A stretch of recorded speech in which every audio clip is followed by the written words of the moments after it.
요한복음 11장은 죽은 나사로를 살리시는 예수님의 능력이 죽은 자를 살리는 능력임을 잘 보여주고 있는 기적 이야기라고 하겠습니다. 예수님께서 마르다와 마리아, 나사로의 가정을 매우 사랑하셨다는 것을 요한복음 11장은 여러 차례 반복하여 강조하고 있습니다. 예수님께서 사랑하시는 가정인데 그 가정에 큰 위기가 닥쳤습니다. 바로 나사로의 질병이었습니다. 근데 그 병이 보통 병이 아니고 죽음에 이르는 병이었죠. 예수님은 여러 곳을 다니면서 하나님의 말씀을 전했기 때문에 항상 그 가정에 있을 수 없었을 것입니다. 하지만 그 가정에 방문했을 때마다 특별한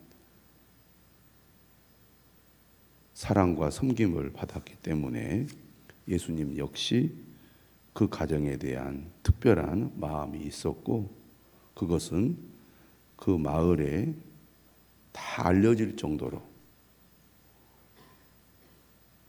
나사로의 가정에 대한 특별한 사랑을 예수님께서 보여주셨습니다. 그런데 그 가정에 위기가 닥친 거죠. 그리고 결국 나사로는 죽고 말았습니다.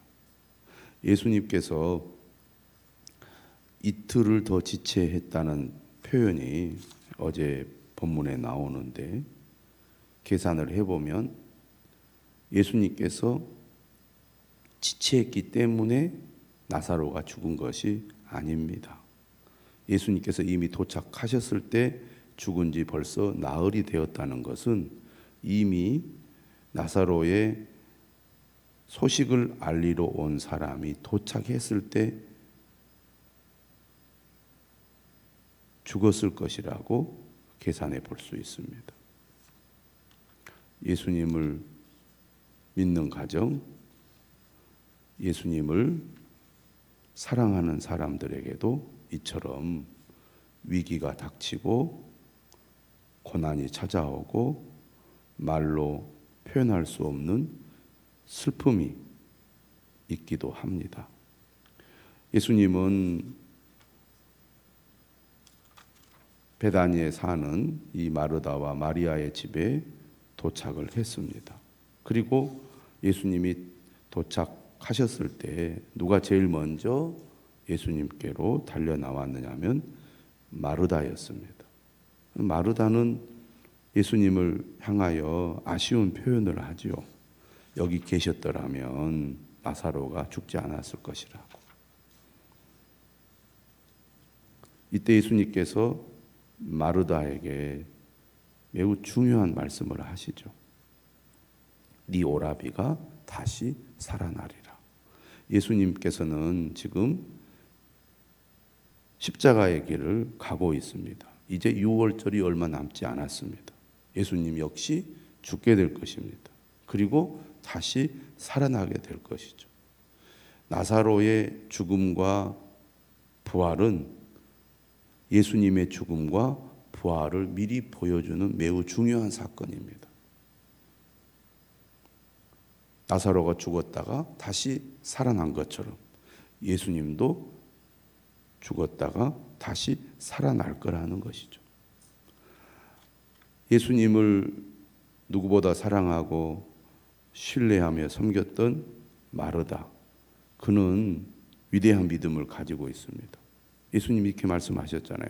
나는 부활이요 생명이니 나를 믿는 자는 죽어도 살겠고 무릇 살아서 나를 믿는 자는 영원히 죽지 아니하리니 이것을 네가 믿느냐.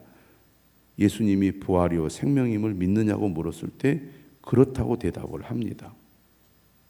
위대한 믿음의 고백이죠. 주는 그리스도시요 세상에 오시는 하나님의 아들이신 줄 내가 믿나이다. 그의 고백은 위대한 고백입니다. 그런데 우리가 마태복음에서 베드로가 그런 고백을 했지만 곧 얼마 있지 않아서 예수님께 책망을 듣잖아요. 그런데 마르다의 믿음도 고백은 위대했지만 정말 예수님께서 죽은 자를 살리시는 능력을 가지신 분으로까지는 믿지 못했습니다.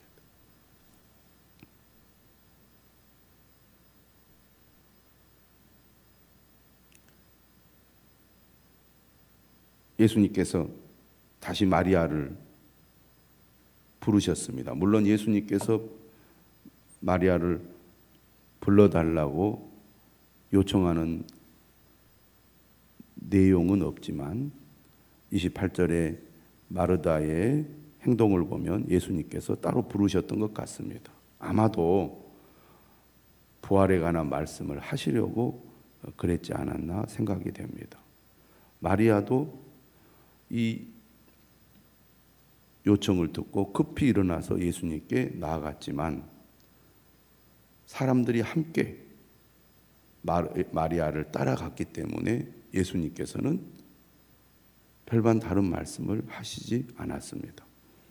32절에 보면 마리아가 예수님 계신 곳에 가서 배웠고 그 발에 엎드리지요. 하나님을 경배하는 사람과 같이 예수님 발 앞에 엎드립니다. 12장에 보면 그가 머리털로 예수님의 발을 닦지 않습니까? 그 역시 마르다와 똑같은 말을 합니다. 주께서 여기 계셨더라면 내 오라버니가 죽지 아니하였겠나이다. 예수님의 사랑을 받는 나사로의 가정, 마르다와 마리아의 태도와 행동을 보면 그들은 큰 슬픔 가운데 있었지만 예수님을 향한 원망의 말은 전혀 하지 않고 있습니다. 그리고 예수님 앞에 불신앙의 태도도 보이지 않고 있죠. 여전히 예수님을 향한 사랑, 예수님을 향한 지극한 마음을 보여주고 있습니다. 마르다와 마리아의 모습 속에서 우리가 뭘 배웁니까? 하나님의 사랑을 받는 사람들의 모습이 어떠해야 되는지를 잘 우리가 배울 수가 있습니다. 힘들고 어려워도 때로는 어떤 일들이 내 뜻대로 되지 않아도 변함없이 신실한 마음으로 주님을 믿고 섬기는 그러한 마음, 그러한 열심, 그러한 태도가 우리에게 매우 중요하다는 겁니다. 좋을 때는 열심히 잘 섬기다가도 힘들면 한 발자국 뒤로 물러서서 주님을 멀리하는 그런 모습이 아니라 언제든지 변함없이 주님을 신실하게 믿고 섬기는 이 마르다와 마리아의 믿음을 오늘 우리는 배워야 할 것입니다. 이처럼 예수님의 사랑을 받을 만한 훌륭한 사람들임에도 불구하고 오늘 본문에 보면 이들의 믿음은 분명한 한계를 가지고 있습니다. 예수님의 제자들처럼 예수님의 죽으심과 부활을 그들이 경험하기 이전이었기 때문에 그들은 예수님이 하나님이 보내신 분이라는 것을 알고 믿었지만 예수님의 능력이 어느 정도인지까지는 결코 깨닫지 못했던 것 같습니다. 이건 다시 우리가 질문을 해보면 부활이란 믿을 수 없는 일이라는 겁니다. 아무리 믿음이 좋은 사람도 믿기 어려운, 아니 믿을 수 없는 일이라는 거죠. 있을 수 없는 일이라는 겁니다. 그 누구도 이전에 경험해 보지 못한 일이라는 거죠. 나사로의 부활은 그걸 너무나 잘 보여줍니다. 오늘 본문에도 말씀하고 있듯이 나흘이라는 이 숫자가, 날짜가 반복이 되고 있어요. 나흘이 되었다는 겁니다. 이것은 시신이 이미 썩기 시작했다는 것이고 완전히 죽었다는 것이고 어떻게 실수로 죽었다가도 살아날 수 있는 때를 이미 지났다는 것을 말합니다. 불가능하다는 얘기죠. 믿음의 어떤 영역을 넘어섰다고 볼 수 있습니다. 불가능한 상태라는 얘기죠. 오늘 예수님께서 38절에 돌로 막아져 있는 굴을 보시고 돌을 옮겨 놓으라 이렇게 말씀하십니다. 돌을 옮겨 놓으라. 하나님의 역사는 순종하는 사람을 통해서 나타난다는 거죠. 38절에 보면 예수님께서 다시 속으로 비통히 여기셨다고 나옵니다. 비통히 여기셨다는 것은 분노의 감정을 얘기하는데 바로 앞에 예수님께서 눈물을 흘리셨을 때 유대인들의 반응이 나옵니다. 두 가지 반응이었어요. 한편에서는 보라 그를 얼마나 사랑하셨는가 예수님에 대한 긍정적 반응을 하는 사람이 나오고 또 반대쪽에서는 부정적인 반응을 해요.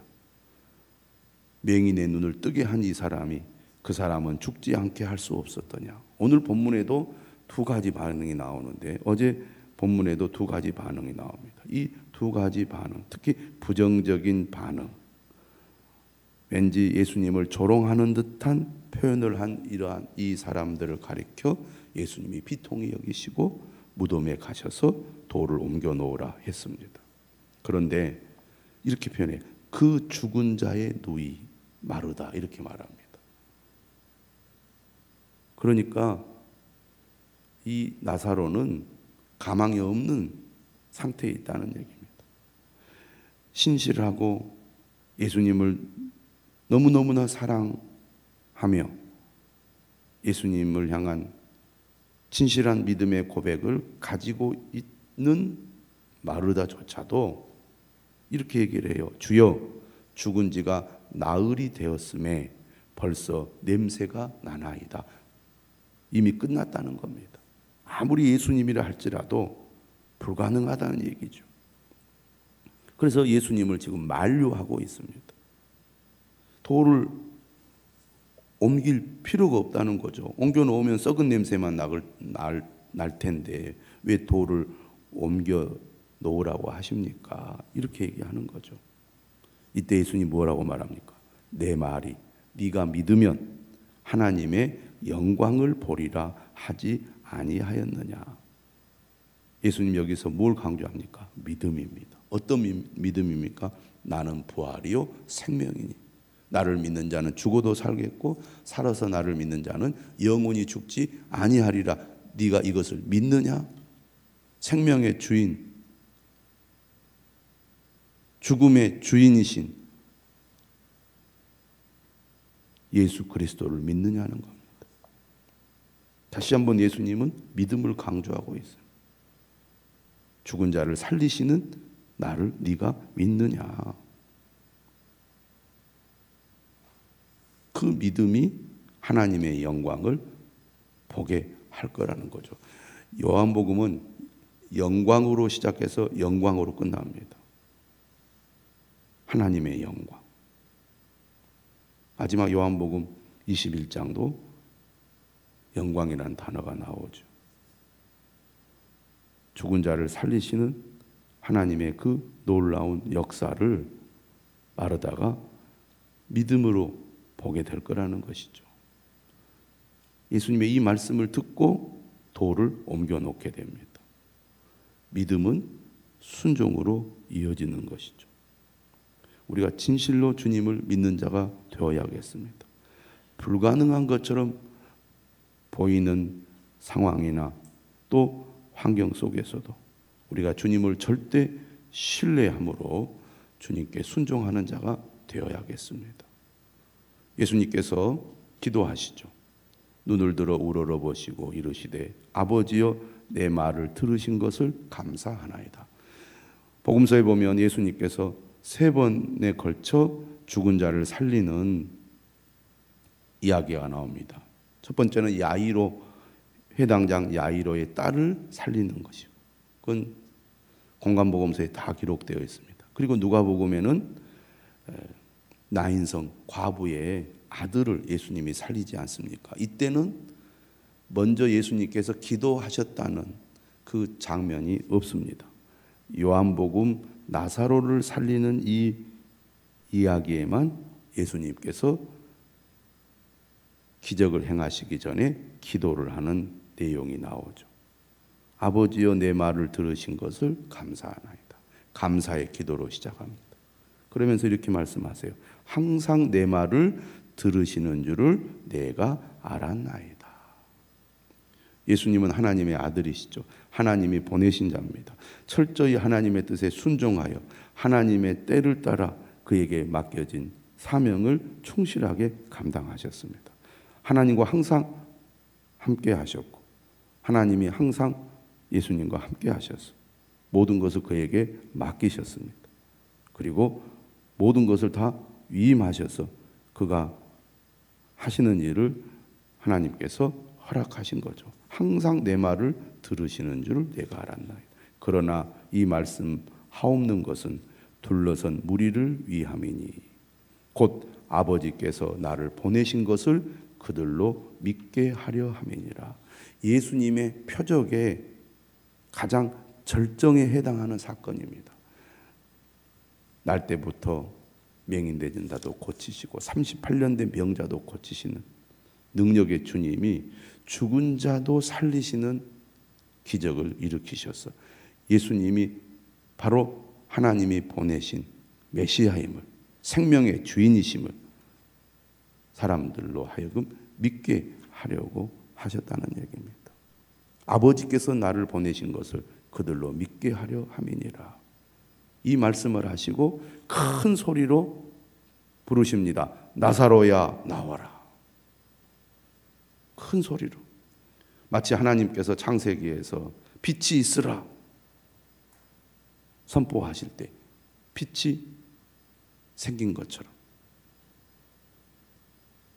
생명이 없는 곳에 생명이 있는 기적을 일으키십니다. 큰 소리로 나사로야 나오라 이렇게 명령하시니까 죽은 자가 수족을 배로 동인 채로 나오는데 그것을 본 사람들의 반응이 어떠했겠습니까? 얼마나 놀랬겠습니까?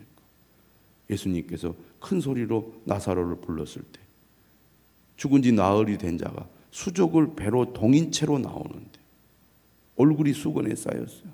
아마 다뒤로 자빠졌을 정도로 놀랐을 것입니다. 예수님이 또 이렇게 말씀하시죠. 풀어 놓아 다니게 하라. 사람들로 하여금 직접 그 부활의 광경을 보게 하신 거죠. 예수님은 생명이요 부활이심을 그들이 직접 눈으로 목격하게 하셨습니다. 죽은 자도 살리시는 생명의 주님, 그 주님이 오늘도 우리와 함께 하시고 성령으로 늘 우리와 동행하시며 우리의 삶 가운데 생명의 역사를 일으키고 계심을 믿으시기를 바랍니다. 이렇게 주님이 놀라운 일을 행했을 때에도 더 놀라운 것은 이 표적을 본 사람들의 반응입니다. 두 가지 반응이 또 나타나요. 45절에 보면 마리아에게 와서 마리아를 지금 따라 나왔잖아요. 사람들이 곡하러 가는 줄 알고. 그런데 마리아를 따라 나와서 그들이 예수님이 하신 이 생명의 능력을 그들이 보잖아요. 예수께서 하신 일을 본 많은 유대인이 그를 믿었습니다. 안 믿을 수가 없겠죠. 그런데 46절에 보면 그 중에 어떤 자는 바리새인들에게 가서 예수께서 하신 일을 알렸다고 되어 있습니다. 이것은 예수님의 능력을 기쁨으로 자랑하듯이 증거하는 게 아닙니다. 부정적인 보고예요. 똑같이 믿음의 현장 가운데서 주님이 하신 일을 경험하고도 어떤 사람들은 믿음의 반응을 했는가 하면 어떤 사람들은 이처럼 여전히 예수님이 어떤 분인지 믿지 못하고 예수님을 고발하는 그런 사람들이 있었다는 겁니다. 예수님께서 말씀하시죠. 내게 주신 자는 내가 하나도 잃어버리지 않는다고. 내 양은 내 음성을 듣는다고. 오늘도 주님은 살아계셔서 우리 가운데 있지만 어떤 사람들은 믿음의 반응을 하는 사람들이 있고 어떤 사람들은 여전히 불신앙의 반응을 하는 사람이 있습니다. 어둠 가운데 있는 자는 빛을 싫어합니다. 빛이 있는 곳으로 가까이 나가려고 하지 않습니다. 오늘 우리는 한 사람도 그런 사람이 되어서는 안 되겠습니다. 주님이 어떤 분이신지 우리는 분명히 알고 분명히 고백해야 되겠습니다. 그리고 주님의 말씀에 믿음의 반응을 해야 될 줄로 믿습니다. 정말 고통스럽고 이루 말할 수 없는 슬픔 가운데서도 끝내 주님을 붙들고 의지하며 신뢰하는 마르다와 마리아는 그의 오라버니가 살아나는 기적을 경험했습니다. 우리도 변함없이 어떤 어려움 속에서도 주님을 믿고 신뢰하며 그를 따를 때 마르다와 마리아와 같은 놀라운 은혜를 경험하게 될 것입니다. 생명의 주님, 부활의 주님, 그분만을 의지하시는 저와 여러분들이 되시기를 주님의 이름으로 축원합니다. 기도하겠습니다.